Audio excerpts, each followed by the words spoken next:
Jimmie Johnson just wrapped up one of the toughest weekends of his career at Coronado. And somehow he walked away smiling. 7 championships, a NASCAR legend. And this weekend, both of his races ended in disaster. So how is he saying life is good? Let's get into it.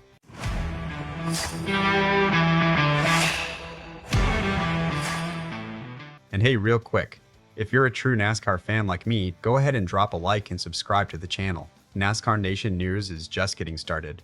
We're pushing for our next subscriber milestone, and it's all about real talk from fans who live this sport every week. All right, let's get into it. Jimmie Johnson, 7-time NASCAR Cup Series champion. One of the greatest to ever do it. He returned to the track this past weekend for the Anduril 250 at Coronado Street Course in San Diego. At first, things looked promising, but by the end of the weekend, it had turned into one of the roughest outings of his recent racing career. And here's the thing, it wasn't just one race, it was both races he entered. Let's start with the Truck Series. Johnson actually worked his way into the lead during Stage 2. For a moment, it looked like he might have something special. But then something unexpected happened. A couple of spins changed everything. The damage to his #1 Trickin Garage Toyota became too severe to continue, forcing him to retire from the race entirely. And unfortunately, the bad luck wasn't finished yet. Next came the Cup Series. Johnson qualified P36. Not ideal, but there was still plenty of racing left. However, there was one problem. On just lap 6, his #84 Toyota locked up entering the chicane. The car slammed hard into the tire barriers. The impact caused significant damage. He managed to keep going, but the struggles continued throughout the day. When it was all over, Johnson crossed the line in P28. Now, after a weekend like that, you'd expect frustration, maybe disappointment, maybe even regret. But when Front Stretch caught up with Johnson afterward, that's not what they found. Not even close. Instead, Johnson talked about the track itself. He acknowledged just how difficult the course really is. He even mentioned he couldn't believe how quickly Heim was able to win on such a challenging layout. And then he said something that perfectly captures where he is in life right now.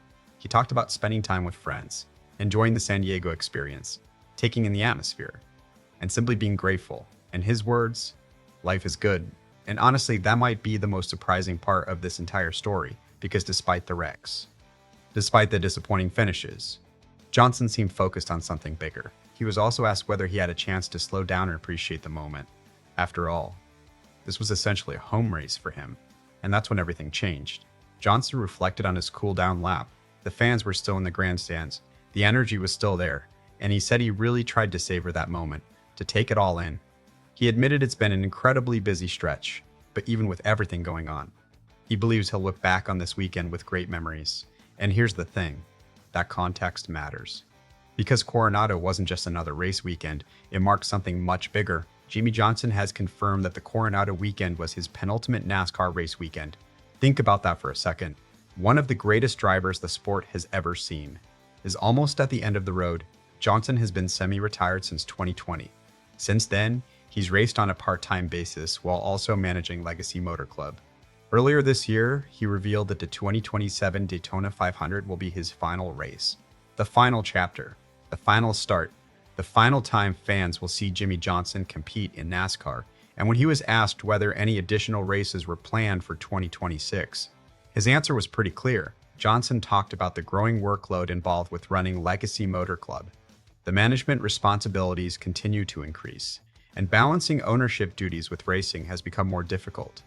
He said it's time, his words, to sit behind the desk more often than behind the steering wheel. So what happens next? What about the No.84 car? Riley Herbst is expected to step into that role full-time in 2027. That's expected to happen after Legacy Motor Club secured its 3rd charter from Rick Ware Racing. And just like that, the future is already taking shape. Which leaves us with one final reality. One more race.